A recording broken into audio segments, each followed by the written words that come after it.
Hello, my guys, gals, and non-binary pals, and welcome to a new episode of Them Fatales, watching Lizzo's Watch Out for the Big Girls.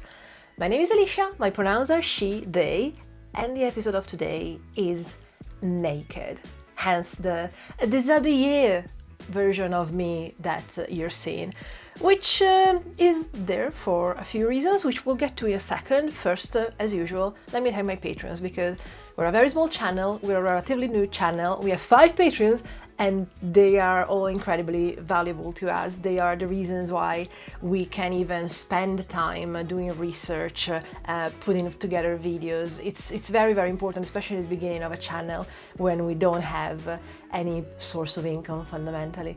So if you would like to join them, if you are in a comfortable enough position economically to do that, and if you like what we do, you can check out Patreon for a recurring subscription every month, or for a one-off donation, there's PayPal.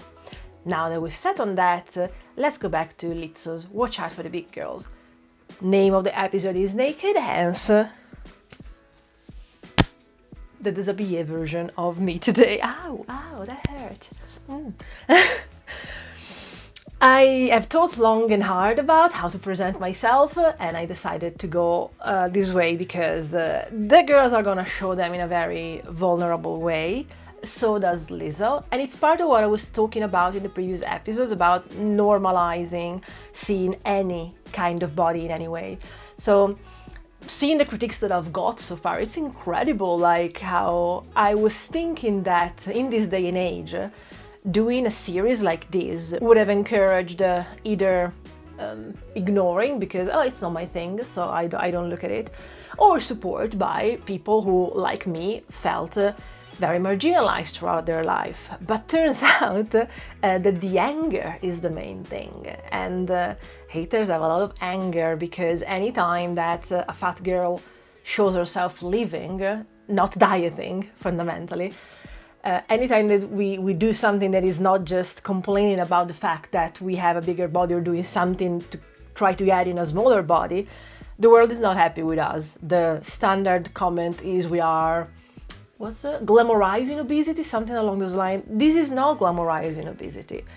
I don't think this looks nice. I don't think this looks bad. I think this just looks like someone who is trying as close as possible to simulate nakedness because that is the topic of the day. And I feel like I wish that could be more normalized. I really hope that every time that we see a skinny girl in lingerie or bikini, we don't just lust after her. Although I know that the patriarchy is kind of what it does, so it's kind of the reason why when a fat girl is in the same kind of clothing or unclothing, then the reaction has to be disgust. Don't show me that because I don't want to fuck that. I went very much into detail in the last episode if you want to hear about the simple explanation as to why the patriarchy really doesn't want girls to feel comfortable, feel sexy, feel anything that basically makes the power of the patriarchy over girls dissolve. Because if I don't need your approval, then you can't keep me under your thumb anymore. And I can see how that can get people angry.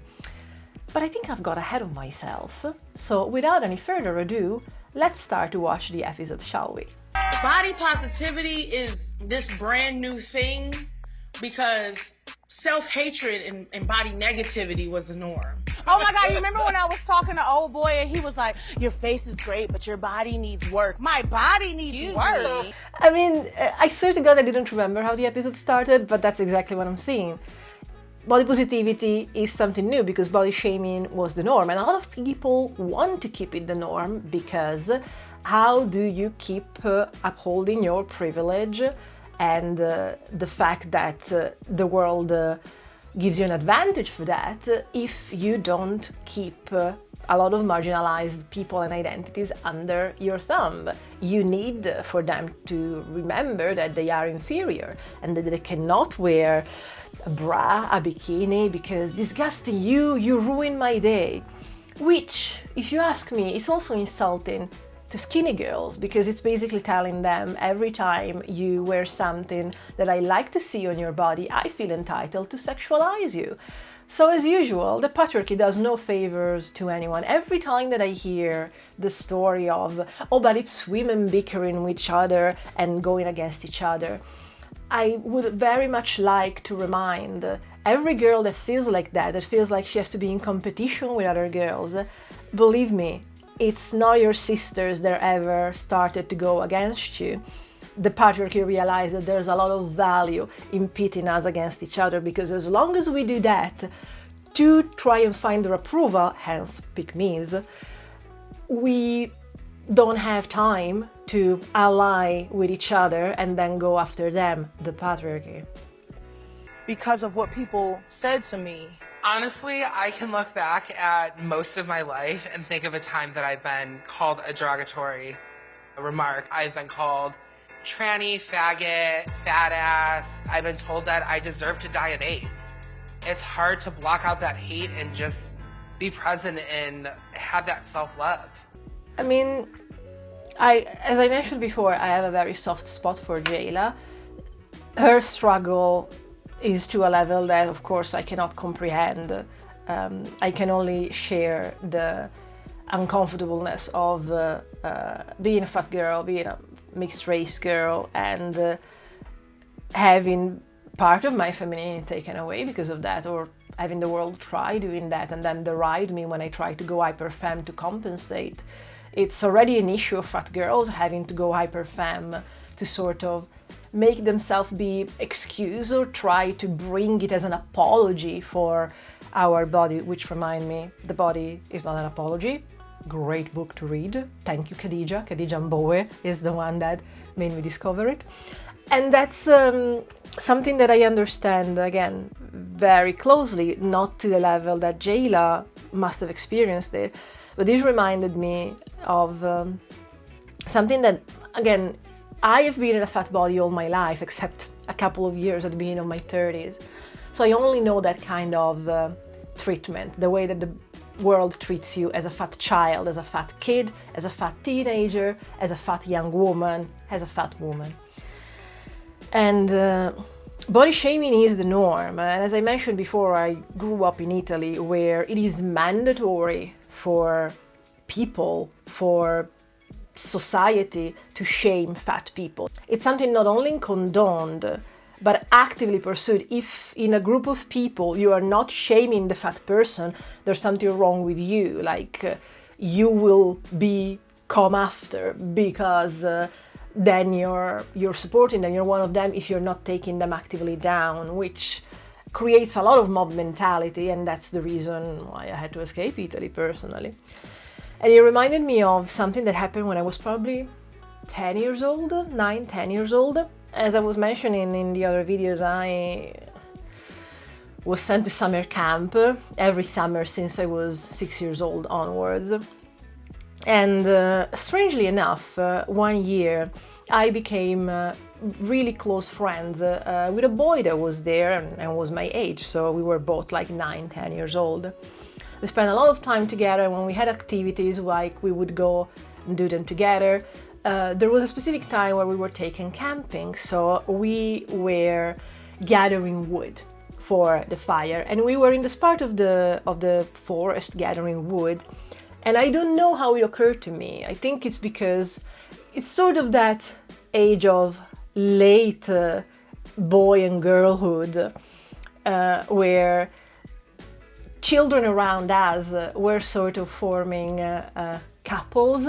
Like, not of course in the way that you have boyfriends and girlfriends, but you know, they are established in the eyes of the group as being a nucleus, like they are always together. If you find one, you find the other, that kind of thing. And because there were other children doing that, I remember we were gathering woods and I asked him, oh, if I was skinnier, the fact that was already the first thing that came to my head, and I started asking, if I was skinnier and I was asking you to go steady with me fundamentally, what would you say? And he was like, oh yeah, no, of course, yes. And immediately after I asked, okay, what if I ask you now? And he was like, oh no, I can't. That happened to me at 10 years old. And I don't blame him. even just the fact that he was already spending time with me was probably problematic to him. I don't know, I can't quite remember. I don't think he got particularly bullied for that. I don't quite remember if there was ever a situation where he needed to stand up for me. We're talking about something that happened 29 years ago, but I do remember that specific event. And I do remember actually going back to camp in the years after that, so up until I was 11, 12, in groups where he was. But after that, he always took his distance from me. And I can imagine what it means to dirty yourself being around fat people when society is ready not only to take down fat people, but you as well for not putting stigma, for not bullying them, for not reminding them they are not entitled to live normally. So it's something that I understand, being always called name, being always considered inferior. The moment that you dare thinking that you can just live normally, as this shows us, society will feel very strongly about reminding you that you cannot at any point feel like you're normal. Because if you do start to feel normal, the advantage that they have in feeling elected, in being the norm, is taken away. And as I said before, when you are in a position of privilege, equality feels like oppression. Just culturally, like Asian culturally, like that's not, it's like not okay. When it comes to the aftermath of the photo shoot, I'm thinking about how it'll affect the other dreams that I do have. If I don't make it as a dancer, I want to become a teacher in South Korea, which is also very traditional and conservative when it comes to values about your body and how you treat it. So being nude, that's unspeakable. This is something that I, probably because I'm almost twice the age of some of these girls, I understand, but I will have an issue throughout the episode. So Isabel is scared about the work that they have to do this week, which is a naked simulated photo shoot. And she's worried because besides being a dancer, she wants to be a teacher in Korea, and Korea is very conservative. There's one picture of her on the internet that looks like in bikini or naked that will cut her chances. Like, she will never have a serious career because there's a lot of prejudice about that. Which, if you think about it, was the case in any kind of Western country up until the last decade, I would say. I think the first time that I saw someone being in a proper job, but also on the side being a sex worker and having an OnlyFans, was in 2015, 16. And it was someone that I knew because they worked at Google. So it was a very highly considered and highly elevated position. I wish I could have, at the time, worked at Google. And they were very open, and it was on their Instagram that they had their OnlyFans, and they were doing videos and stuff. And fair enough, we're talking about a cis white gay man. But to me, it was mind-blowing. It was amazing because the same kind of fear about you do anything that it's remotely suggestive of you taking ownership of your body, that will preclude you from having a normal career because you will be found and you will risk losing your job over it. Jobs like working in hospitals, like being a teacher, you have a sexy picture out on the internet, and that will preclude you from the possibilities of having a proper, professional, credible job. So that hasn't changed for the world in general longer than a few years. And it's completely understandable that it's still happening in Korea, and in Italy would be the same. just in the last couple of years, I have wanted to feel comfortable enough thinking, I know that the world is moving towards a more acceptable, understanding behavior, considering marginalized identities, considering just social justice. Whereas they must understand, someone with decency must understand that it's nonsense to hide your sexuality. It's nonsense to require someone to disclose or not disclose their gender at birth. It's problematic to think that all those things that have to do with identities that would be marginalized could be held against you still. Like, the world is getting very vocal about it, and I'm really glad about it. So something that I did myself personally at the end of last year was taking up sex work for a while, because I wanted first-hand experience to talk about something that then I knew firsthand, because I'm also preparing a video essay on that, but also simply because we needed the money. Like, I have no shame in saying that. Seeing what happened during the last couple of years of the pandemic, we got ourselves in a situation where we were in a dangerous position. And as much as both Raven and I are skilled, university educated, all those kind of things, it's not as easy to find a job for your skills.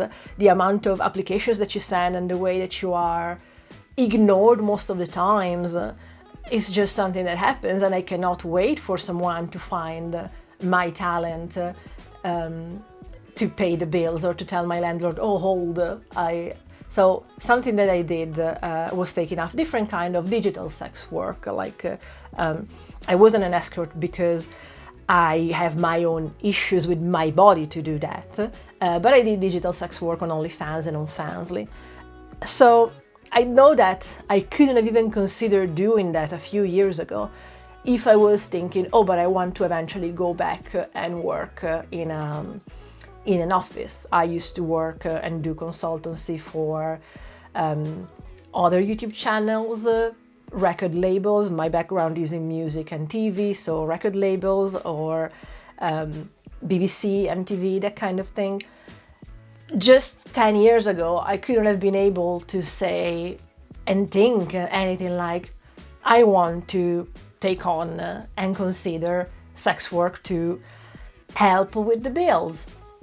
Because if I had done that, that would have precluded my chances. I mean, maybe still will. I don't know. I'm trying to get a day job, and I'm getting very much ignored. I also have a different pool for searching right now. I realize how important to me social activism is. So the positions that I'm applying for, I am very clear about where I stand about human rights, and it's probably reducing my pool of choice, but it's also very necessary, because it wouldn't make sense for me to go work for a place that does not support and does not understand queer people, neurodivergent people, how important it is to do a level plan for everybody that is non-white. There's no point in me being part of a system and of a corporation that would do that. So I'm very, very upfront about where my values stand, and probably that's not helping. But I understand the fear of Isabel saying, I do this, and every other opportunity is gonna be precluded to me. I understand this fear. I have considered this fear, and especially at her age, it's a reasonable thing to keep in mind. We do want the world to change. We are gonna be part of the change, but we should never be part of the change at a cost to our own healthy and sane livelihood. And I think that's very important, especially for something that comes later. Deja Joelle is a very powerful entity. The ownership that Deja Joelle has of herself is what I kind of wanted the girls to have. So Joelle's class, it's nice to hear the reasons why Lizzo brought her in, and makes me realize that if a lifetime spent being told that I matter for nothing, fundamentally, because of my size, has convinced me of that. I don't think it's something that I'll ever manage to extract from my brain. Watching these makes me wonder how long in a community like that would it take for me to rewrite some of that self-hatred, to accept the possibility that people similar to me can have that kind of appreciation for me. I love to watch Lizzo's Big Girls because it gives me an idea of how that kind of community can manifest. And if there's a way to create something like that for every one of us, I know that for me, in a sense, I am past a time where there's a lot of my brain that can be rewritten. There's a level of self-hatred that I will never get rid of. The fact that the voice in my head, when I'm not happy with my body, goes to self-destructive stuff. It's what society put there, and it becomes so automatic now that I don't think that can change. But the fact that I understand enough to know that, yes, this doesn't look pretty, but I can do this, and this should be normal. This doesn't have to be pretty to be normal and to be out there. This is cohesive with the theme of the episode. It doesn't have to be pretty, it doesn't have to be ugly, you can take it as you want. That is not something that a fat girl could have done, I think, 15 years ago. She could have, but she would have been there wouldn't be a chance of anyone saying, yes, go girl. No, like her stuff would have been shared by Minspo staff to make fun of her. You would have been famous for the wrong reasons, fundamentally. It's nice that now it's more level planned. This doesn't do anything for my self-hatred. I'm not gonna say what I'm going through currently, but suffice to say, I would get out of my body like this if I could. I know that it's not something that I can do. I know that there is no point in me trying to be cruel to myself in order to get out of my body, because that's bad stuff. But that desire never leaves me. It's been put on me. I know how many times I've been repeated that, if you want the harassment to end, just conform. So I guess 40 years of harassment takes it out of you a bit, so maybe there's that. But as I said before, the important thing to me right now is to make this stuff to show that I'm not okay with myself. I will probably never be okay with myself. But if I had seen these 20 years ago, starting to rewrite all this bad stuff that society put in my head 20 years ago, maybe I would be in a better place now. Maybe I wouldn't try to actively hurt myself and my body. So if there's a chance that there's a 20-year-old Alicia watching, and this can help her get into 40 in a healthier shape, hell yeah! I will be the loudest voice that I can to counteract the one that society already is putting in her head. I have a little bit of body dysmorphia from all the years comparing myself to other girls in the mirror every day at dance. I might be objectively beautiful to other people, but to me, I've never felt beautiful. I'm afraid to be beautiful. So body dysmorphia is something that I know firsthand very well. It's something that I didn't quite realize I had to a certain degree until I actually shrunk a bit. And for a year after shrinking, I refused to buy new clothes because it was impossible. I was convinced that I do exactly the same. It completely alters the perception of yourself into reality. It makes it problematic to look at yourself in mirrors, in pictures. I hadn't allowed my picture to be taken before the last few years because Raven, my wife, she's studying photography, a photography degree in university, So she naturally knows a way on how to put me under the lens, under the lights, that made the transaction between the me that I have in my head and the me who I actually am sort of acceptable and smooth as a transaction, because what I saw, what I thought that I looked like before, and what I then looked to me in a mirror, in a picture, it was too distressing. It was the reason why walking past a window could make or break my day if I caught a glimpse of what I actually looked like. So I feel extremely for Ariana, because I live that every day. The way that I go through the pictures of me like 6-7 years ago, when I was smaller, yeah, not straight size, ironically still, but smaller. It's something painful, and it's something that I shouldn't do. I'm still me, I'm still that person, but it's not good enough to me. But I wish you were. Bonnie. She is a fashion and celebrity photographer. She photographs Lizzo, and she's experienced in nude photography. Oh god, the sadness. So when we first watched this episode with Raven, and they showed Bonnie,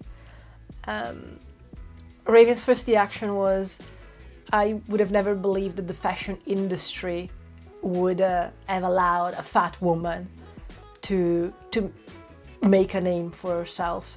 I would have imagined the fashion industry to ostracize her for her looks, because of stuff like The Devils Wear Prada. If you are not looking like a model, what can you possibly know about beauty and fashion?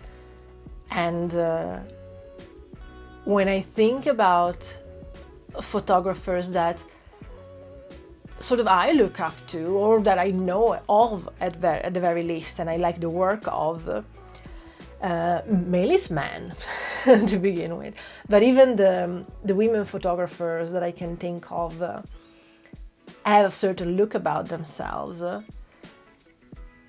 It's incredibly inspiring and liberating to know that Bonnie knows her stuff. Her work clearly has spoke for her, and much as society would like to ostracize fat women, not only for their looks, but using their looks against their career, it's nice to see when that doesn't happen, or when I can only imagine the amount of extra work that Bonnie had to do to prove that without looking conventionally model-like, she could work into the beauty industry, into the fashion industry, and her work speaks for herself.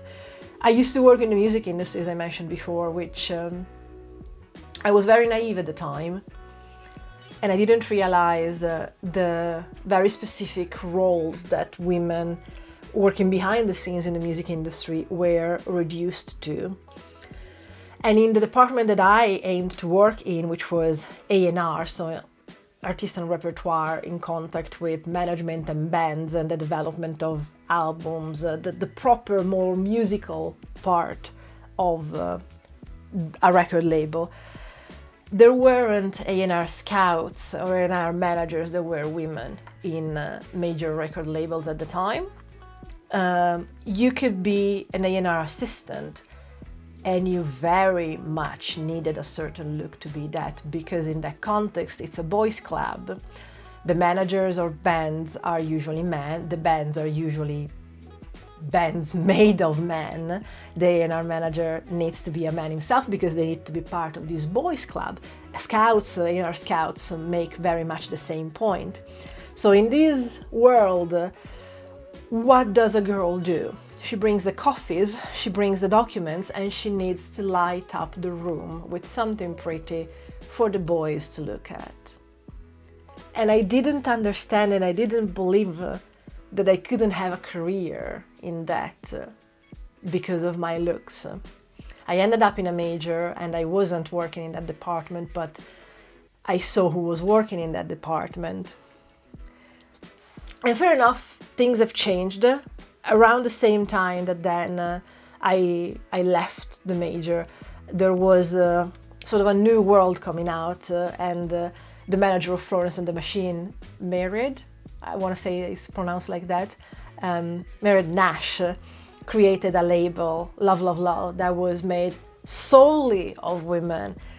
And I want to believe, I'm not that updated anymore, but I want to believe that that started to change the industry. But before that, that wasn't the case, to the point that Mairead herself was usually defined in articles that I can't find from the early noughties as a groupie, which she was not. She was never. But she was around bands because she was a DJ herself. She was a DJ for BBC Radio. She was doing DJ nights with her friend Tabitha. And that was enough to make her, in the perception of men music journalists, nothing more than a groupie, something pretty to look at around bands made of guys that then were there to enjoy her looks. We are so much more than that. And it's incredible that regardless of the quality of work we do for a very long, for forever, not for a long time, for forever until just now or a few years ago, our work even couldn't speak for itself if it didn't came packaged in a pretty envelope that lit up the room for the boys to have something pretty to look at. I've been having a little bit of a hard time with the nude photo shoots. I want to really participate. It's kind of getting to me a little bit. I am a little bit more modest, and I think that that might hinder my chances of being a big girl.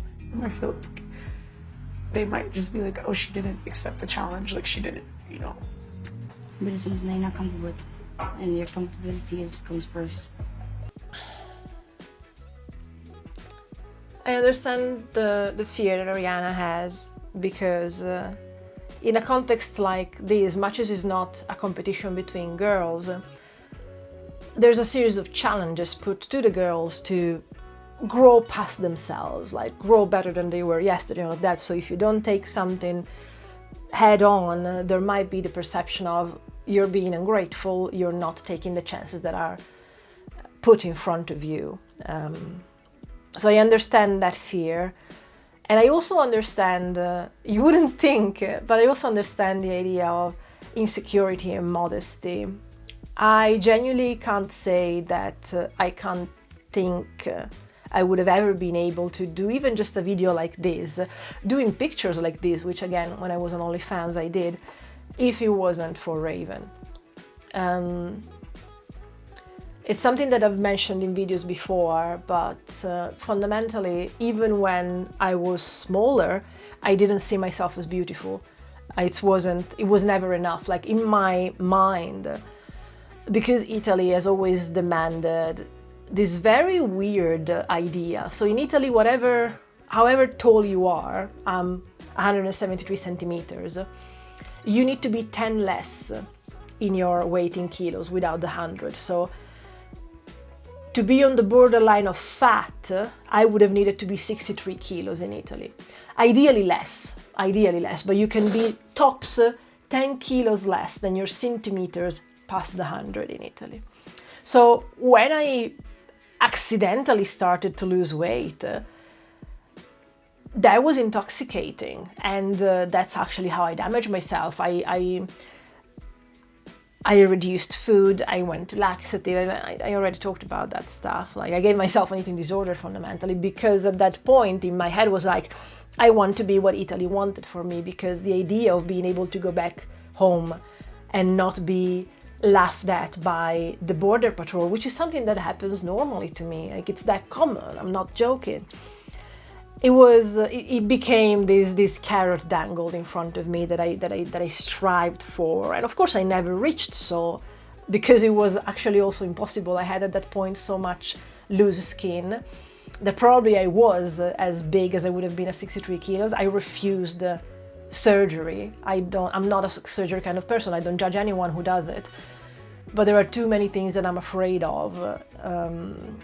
And aesthetic surgery, to me that would have been aesthetic surgery, not life-saving surgery.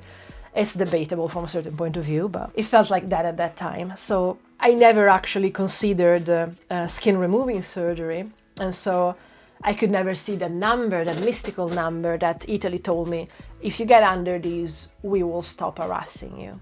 So I was never comfortable whether my body was smaller or bigger. I wasn't happy with how I looked. I would have never been properly happy. Like I look with longing now at my older pictures, but I wasn't happy at the time. Like that's why I had an eating disorder.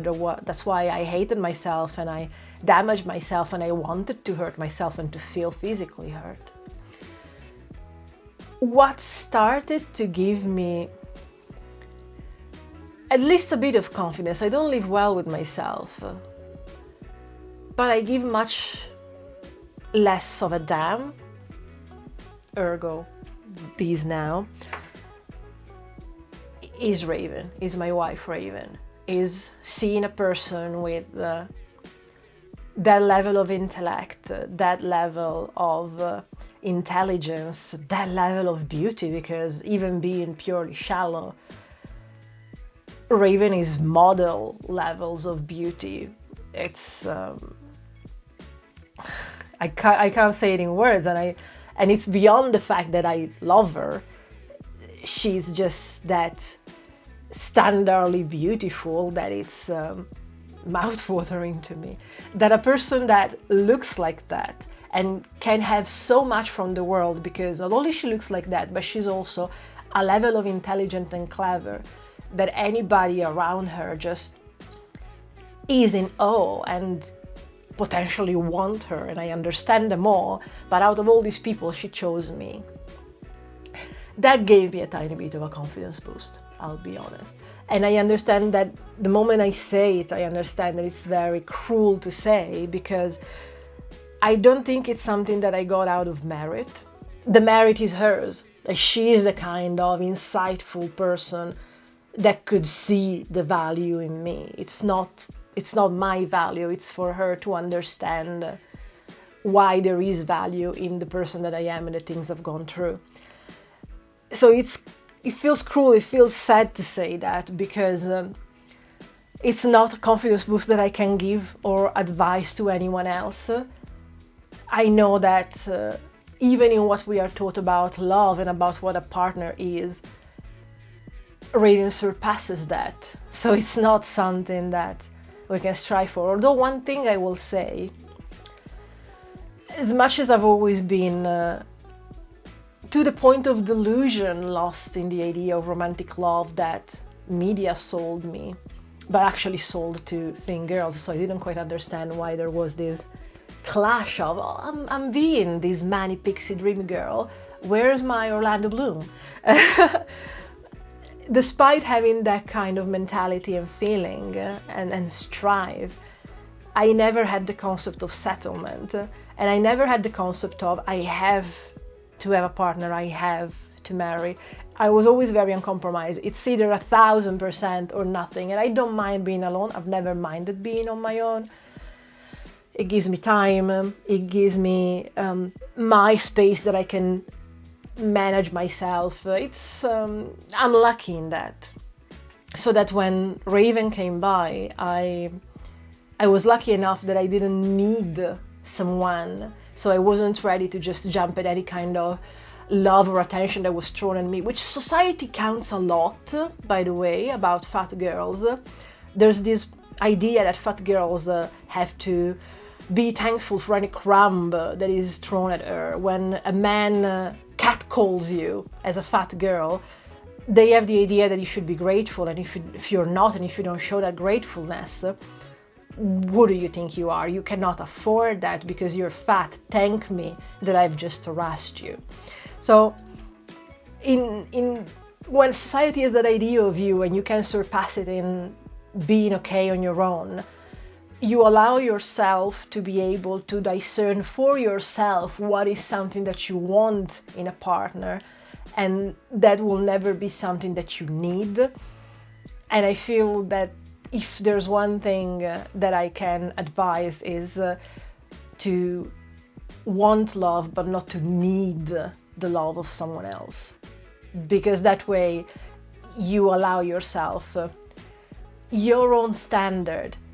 It's like having a job opening and you think, well, whatever kind of application I get, eventually I have to choose someone, so the best of this group will do.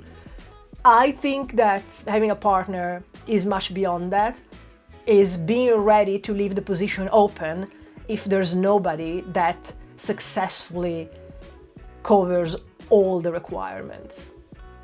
That is the best advice that I can give anyone.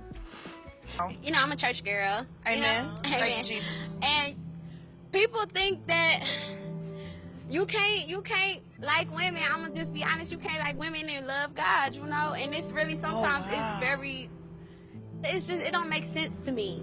Ashley, one of us. I was surprised. I wanted more queer representation, and I'm glad I got it now. Why? I never like have serious faces in pictures because I feel like I'm gonna be ugly. Like, so I'm always like, like, you know. Yep, I know that. So like, I make fun of myself before someone else can make fun of me.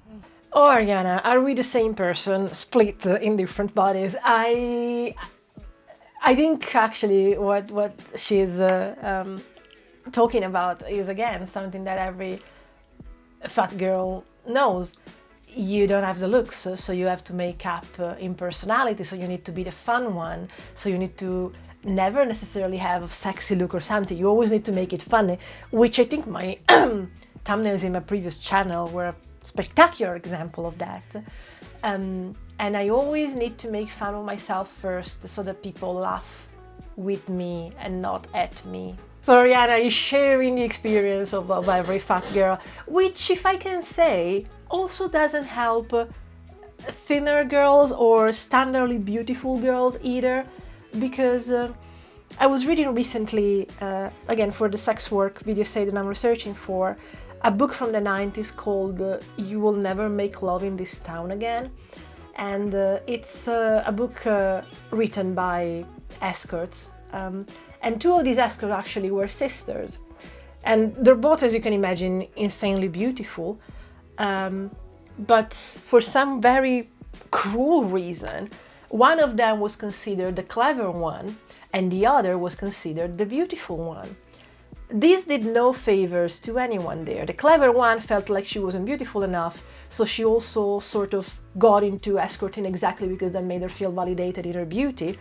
The beautiful sister ended up in being sort of coerced actually into sex work, because she never felt like she was enough compared to her sister, which was clever. She just happened to look in a pleasant way, but she was clever. So these kind of things, again, are never useful to us women.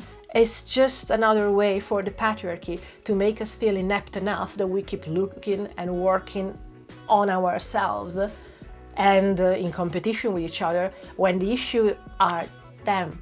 The issue are men that decide to do this constant nagging about needing to be prettier, needing to be clever, needing to be a beast at the market to be bought.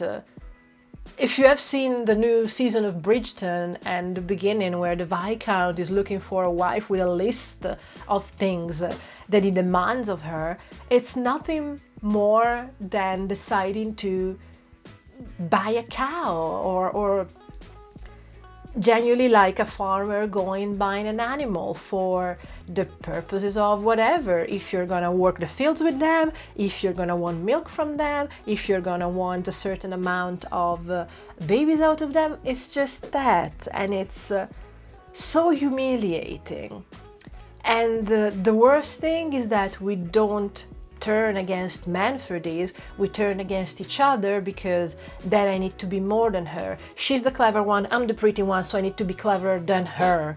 She's the pretty one, I'm the clever one, so I need to work on my beauty so that I can compete with her. No, girls, we need to fucking break the patriarchy down. It's not in fight, it's them. Let's fight them. what do you know, talking, we have got to the end of this episode as well. I hope this was interesting, and if you'd like to let me know what you're thinking so far, please do leave me a comment here, come and say hello over at Instagram, at TikTok. I am leaving little crumbs of these videos there so that maybe they are more compact, easily shareable, and I will always take a share because, again, we're very small, and anybody discovering about us, it's a good thing right now. I don't know how they can discover us, but I will do my best to make anyone who can find this useful find it out. So if you can lend a hand and a share, thank you. I will see you soon with episode 5 of Watch Out for the Big Girls. No, I'm not funny, I can be sexy, I can be.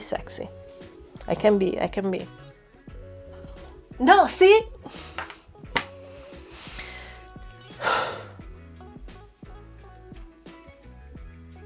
Now I will just laugh at myself.